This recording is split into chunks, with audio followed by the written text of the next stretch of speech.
Të dashur shqiptar, kush është Jeti? Jeti është një përbindësh në vendet me dëbor pranë Siberisë dhe ka hyrë në gjuhët jo slave. Fjala Jeti do thot përbindësh që të merr me vete, një xhind, në këto gjuhët e Uraleve, që nuk janë gjuhë slave, nuk janë gjuhë indo-europiane. Këtë fjalë ata e kanë marrë nga gjuhët slave. Jati në gjuhën ruse do të thot me marë. Kjo në gjuhën polake është jonq, është nazalizuar, dhe unë di mirë polonisht. Dhe nga kjo jati në gjuhën ruse është krijuar pjesoria jal, me marë. Nga kjo është krijuar emri Jalik dhe Alik, ai që të merr, ai që të mbërthen. Alik ka hyrë në gjuhët jo slave, në gjuhët e Kaukazit, me kuptimin e zgjedhës së kalit, që e merr kalin me vete, e mbërthen kalin. Po ashtu ka marrë kuptimin e varkës së vogël, që mbërthehet. Kjo fjalë është bërë emër, Alik, Alikbar, në gjuhët e Kaukazit, ku ka edhe gjuhë turke, që kanë hyrë në shekullin e 11, fiset turke në Kaukaz. Prandaj shkon në gjuhën kurde, bëhet fjala Alik, do të thot zog i vogël, varbec, zog zborak. Një zog i vogël është Alik. Trupat turke pushtojnë Shqipërinë dhe një garnizon turk vendoset në jug të Shqipërisë me disa familje turke dhe shqiptare dhe krijohet fshati Alik. Pra ky emër është me origjinë kurde, ka kuptimin zog i vogël. Kurdët ishin ushtar në perandorinë turke, por kurdët nuk janë turq, flasin një gjuhë iraniane. Por fjala Alik ka hyrë nga gjuhët slave, në gjuhët e Kaukazit, në gjuhët turke, pastaj në gjuhën kurde. Është përhapur fjala Alik nga Jalik, nga gjuha ruse. Pra perandoria ruse ka komunikuar me perandorinë otomane. Dhe fjala Jalik është bërë Alik në gjuhën kurde. Bëhet origjina e fshatit Alik. Grekët e pushtojnë këtë fshat në vitin 1913. Krijojnë Vorja e Pirin. Shqipëria arrin të rifitojë këto toka me ndihmën e fuqive të mëdha dhe me luftë të përgjakshme, kanë dhënë jetën me mijëra shqiptar, dhe territori i Shqipërisë që kemi ne sot është i shenjtë. Dhe s'ka rëndësi fare është territor grek, territor romak, ne nuk na duhet. Ky është territori ynë, territori shqiptar. Dhe çfarë ndodh? Në vitin 1990, kur nisin demonstratat e dhjetorit, dhe unë jam student i dhjetorit, këta grek, të vetë quajtur grek në fshatin Alik, bën një lloj kryengritit vogël dhe vriten 4 veta. Quhen dëshmor grek, por janë shqiptar që flasin greqisht. Një lloj si shqiptarë që kanë shkuar në Greqi dhe janë helenizuar atje. Çrëndësi ka, si e quhen veten shqiptari. Shqiptari është bërë si Jevgu në përbot, dhe sot e quhen veten italian, nesër grek, pas nesër anglez. Me qira fjala shqiptarët në Angli janë regjistruar si refugjat nga Kosova dhe e heqin veten si viktima të sulmit serb. Ju betohem. Ky është turpi më i madh i botës që kanë bërë shqiptarët. Pra, shqiptarët e Shqipërisë janë bërë kosovar, janë shitur si kosovar, viktima të luftës së Serbisë. Dhe ashtu kanë marrë letrat në Kosovë, domethënë në Angli. Domethënë shqiptarit jemi të ndërgjegjshëm, është fëllësira më e madhe e botës. Sot e quhen veten grek, nesër italian, pas nesër amerikan, e quhen veten kosovar, shqiptari. Ne jemi shqiptar, po ai e quhen viktim të një konflikti ku nuk ka qenë. ka që ndyrësh shqiptari. Dhe më thënë, në qoftë se ne nuk e ngrem problemin e karakterit të shqiptarit që është zero, nuk e kuptojmë ç'po ndodh në Shqipëri. Ne jemi viktima të mungesës së karakterit. Pra, shqiptarët e fshatit alik, të përzirë me kurd, me turq, sot e quajnë veten grek, dhe donin të bashkoheshin me Greqinë në vitin 1990. Shfrytzuan faktin që u dobësua shteti komunist nga demonstratat e dhjetorit, ku mora pjesë dhe unë, dhe në të njëjtën kohë konflikti i parë që ka ndodhur, në momentin kur po plaste demokracia në Shqipëri, u shkatrua në fakt shteti shqiptar, edhe sot e kësaj dite ne jemi pa shtet. Nuk ka shtet shqiptar fare. Nga e diun këtë, qeveria shqiptare ka rënë dakord të heqi pikat kufitare të mbrojtjes me Greqinë. Pra, Shqipëria është e pushtuar sot. Dhe ministri i mbrojtjes është grek sot, në këtë moment. Iku Shqipëria, vajti, nuk ka më Shqipëri, e kuptoni apo jo? Nuk do hyjë Shqipëria në Evropë sepse është bërë provincë e Greqisë. S'ka nevojë të futemi në Evropë, në Evropë jemi. Bujk robër, sklever të Greqisë, argat të Greqisë. Dhe argat të Greqisë janë në krye të Partisë Demokratike dhe në krye të Partisë Socialiste. Pra, shqiptari është bërë më keq se sa Jevgu. Nëse ne ankohemi për Jevgjit, ata njerëz të shkëlqyer e kanë ruajtur kulturën e tyre nga pradeshi dhe na kanë mbushur mendjen ne që jemi pellazg. Pellazg do thot grek. Çdo shqiptar sot thot që un jam pellazg. Tani një sekond, a e dini ju që jeni arbëresh? Shqipëria është quajtur arbëri. Arbëreshët që kanë ikur nga Shqipëria quhen veten arbëresh. Arbëreshët nga Shqipëria në Greqi quhen veten arvanitas. B-ja është bërë v në gjuhën greke dhe arbanon, arbëresh është bërë arvanitas. Pra, kudo që kanë shkuar shqiptarët e quhen veten arbëresh, alban, shqiptar dhe jo pellazg. Dhe pellazgjia ka qenë vetëm një luginë në Thesali. More kuptoni ju që nuk është quajtur ndonjëherë Greqia pellazgji, ti thuash vetes pellazg do të thotë të jesh nga Thesalia, grek nga kjo luginë. Është një lloj sikur ta quash veten Vučidolas, lugina e ujkut në Tropoj. Pra, po ta kishte shkruar Iliadën një serb, shqiptarët sot do thoshin ne jemi Vučidolas, ne jemi nga Vučidoli të gjithë. Ta jap kështu me garanci të plot. Pra, fjala alik bëhet aliko. Në fakt është mbiemër i kushërinjve të mi. Aliko është formë e greqizuar e fjalës alik. Vjen nga greqishtja alikos, do thotë si aliku, si zogu. Tani çfarë ndodh? Lëvizja greke hyr në parlamentin shqiptar me ndihmën e Sali Serbit, bëhet parti politike më vete. Në vitin 1992. Dhe kjo lëvizje greke politike i dorëzon toponimet të ashtu quajtura greke parlamentit grek. Dhe fshati Aliko quhet Aliku në gjuhën greke gjoja të minoritarëve grek. Dhe të tregojnë këtë dokument para se vetuaj do çmendeni. Por në vitin 2025, në këtë vit, në Wikipedia është ndërruar emri Aliku, që është gjinore në greqisht, nga Aliko.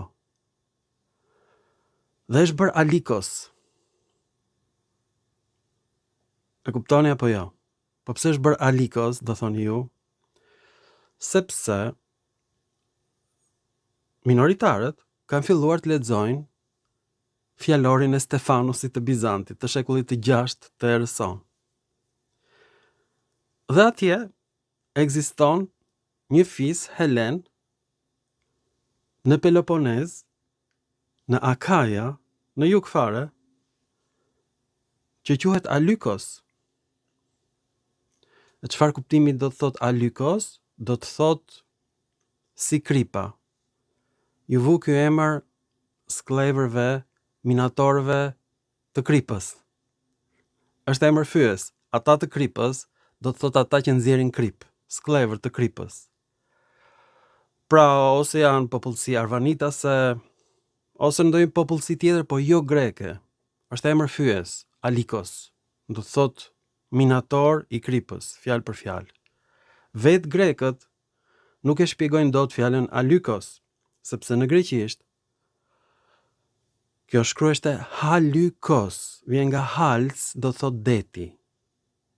Dhe halykos do të thot si deti, por me y. Tani, unë kam zbuluar gjuhën e Cakonjas, që nuk njihej në periudhën e shekullit të 6. Nuk di çfarë ishte gjuha e Cakonjas. Kjo është një gjuhë e dialektit dorik. Dhe në këtë gjuhë, prapashtesa ikos, që do të thot si deti, shqiptohej ykos me y. Dhe nga dim në këtë, e dim nga fjala miza, mia në gjuhën e Atikës, miga në gjuhën e grekërve pontik, myza në gjuhën e Cakonjas, miza në shqip. Mizon, bie bor, është në gjuhën e Cakonjas dhe në gjuhën shqipe. Gjuha shqipe dhe gjuha e Cakonjas e kthejnë i në y. E përsëris, është në fjalën myza. Pra, fjala halykos nuk ka kuptim në greqishtën e Atikës, është në fakt emër spartan. Pra, ykos është prapashtesë spartane, që grekët edhe sot, kur po bëjnë këtë film, nuk e din, nuk ekziston asnjë libër gramatik grek prapashtesa ykos. Është ikos në gjuhën e Atikës. Pra, ykos është prapashtesë e gjuhës së Cakonjas. Do të thot si deti. Dhe kjo nuk konsiderohet etni greke. Në dokumentat e Bizantit të shekullit të 6 të erës sonë.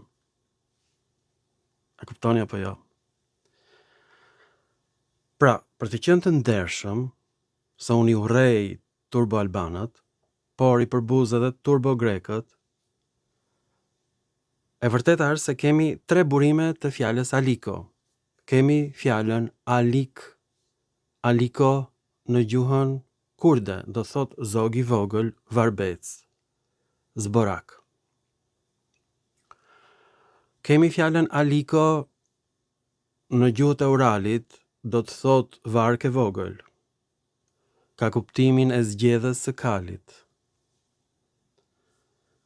Mirë po, kjo fjalë aliko është bërë dhe emër, aliko, alikbar, në gjuhët çeçene, në gjuhët e Kaukazit. Ka hyrë dhe në gjuhët turke, në Azerbajxhan e tjerë e tjerë. Por kjo vjen nga gjuha ruse, jalik, e cila ka prapashtesën ik, një lloj si ikos në greqisht, do të thot si. Dhe vjen nga fjala jal, do të thot e marr, me e marr. Është pjesore. E foljes jat, marr. Origjina e fjalës jeti, ai që të merr, përbindesh. Pra jeti ka të njëjtën origjinë si fjala alikos, jaliki, në gjuhët e Uralit, me origjinë nga gjuha ruse dhe gjuhët slave. Në gjuhën polake kjo është jonq, me marr. Është dhe në gjuhën serbe, është dhe në gjuhën slovake, në të gjitha gjuhët slave, është me marr. Në gjuhën e Stefanos të Bizantit, kjo është fjalë me origjinë tjetër, vjen nga fjala hals, deti. Dhe halykos do të thot krip, si deti. Dhe halikoi ishin minatorët e kripës. Dhe kush punonin në miniera sklevrit, jo grekët. Spartanët merreshin me gjimnastik, lakuriq, laheshin, fërkoheshin, krijonin muskuj, kishin kohë të lirë të merreshin me art. Në gurore punonin arvanitas, Helot, në minierët e Kripës, punonin Halykos, Halykoi, punëtorët e Kripës, Sklever, jo Spartan. Dhe kjo është fjalë spartane, Halykos, si Kripa.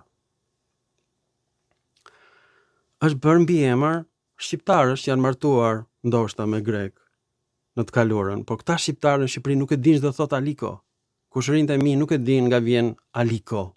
Nuk dinë greqisht, fare, se kanë idenë ç'do thot Aliko, mbi emrin e tyre. Pra, ose është me origjinë nga gjuha turka Aliko zog i vogël, me origjinë nga slavishtja, ose është me origjinë nga greqishtja Halykos, nga hals, deti. Çrëndësi ka? Emri i fshatit Aliko nuk është shqiptar, duhet hequr. A jeni krenar për këtë që kam bërë, apo jo? Kam përgatitur dokumentacionin e plot të gjithë filmave të mi. Por unë mund t'i nxjerr vetëm nëse ju dërgoni peticion në Akademinë e Shkencave të Shqipërisë, që unë të marr një doktorat që filmat e mi të kenë një peshë, një rëndësi. A ka akademik në botë që ka bërë këto studime si unë? Më thoni. Pa harroni fare Sudet dhe shtëpinë botuese Dodona, që ju ka bindur që jeni pellazg, kur emri juaj është Arvanitas, nga fjala Arbanon, që do të thotë Shqipëri, edhe në shqipërisht dhe sot e kësaj dite vendi Arban, qyteti i lashtë Albanopolis, dhe është turp ti thuash vetes pellazg, është gjëja më e ndyrë në botë. Është mungesë e plot e çdo lloj dinjiteti.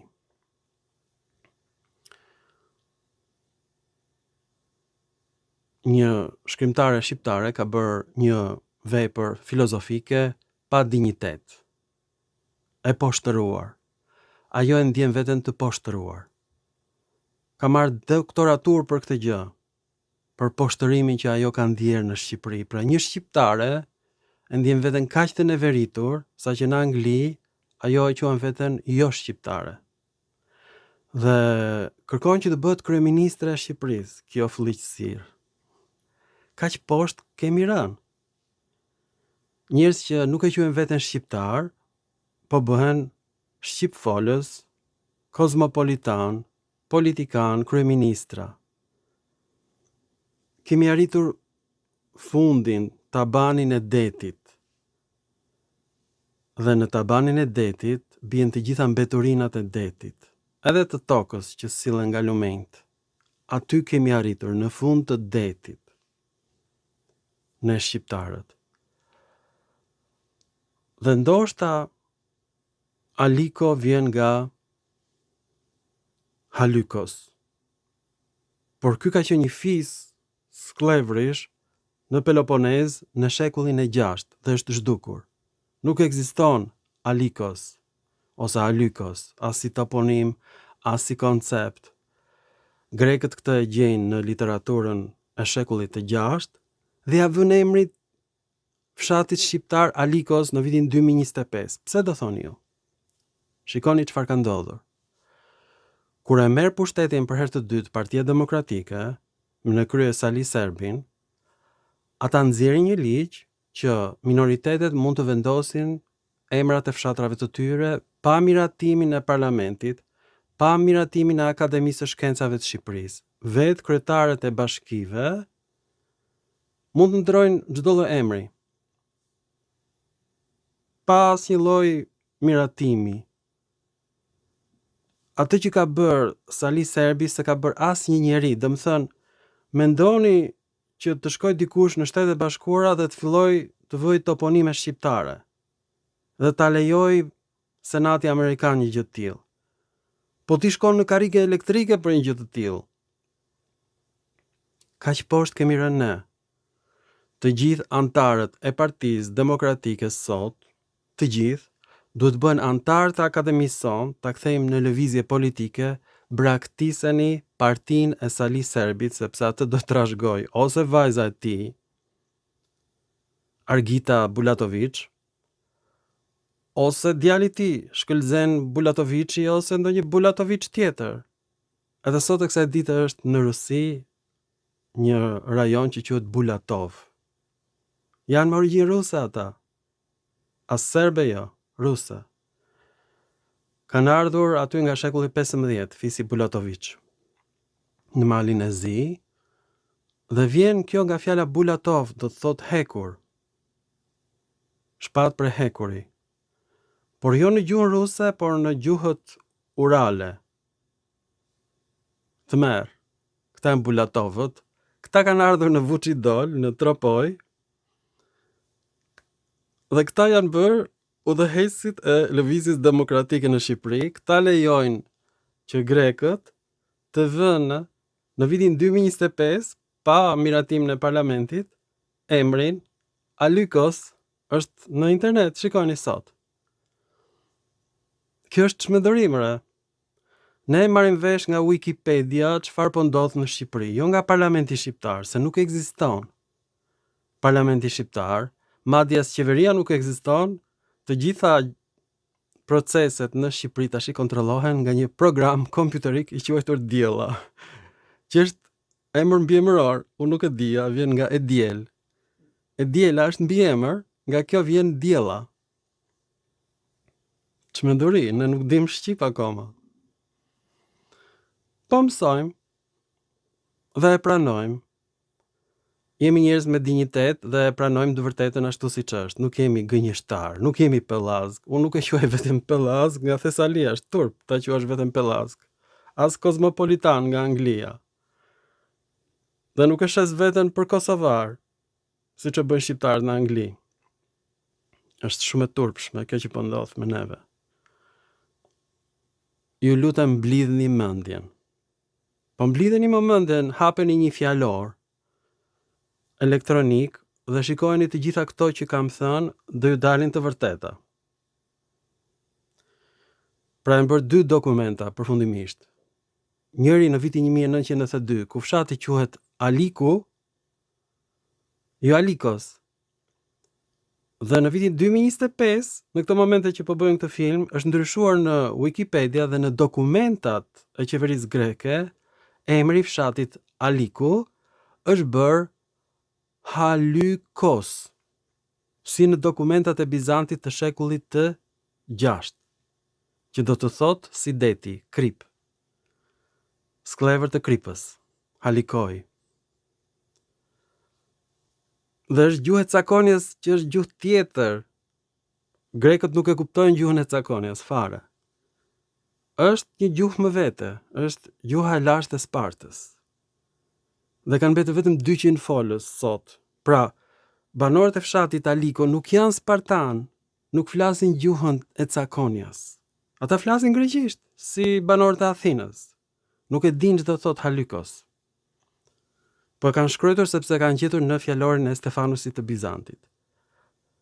Dhe ju lejohet ajo një gjë e tillë, kuptoni apo jo? Mund të bëjnë ç'të duan, mund ta quajnë fshatin e tyre me ndonjë emër tjetër.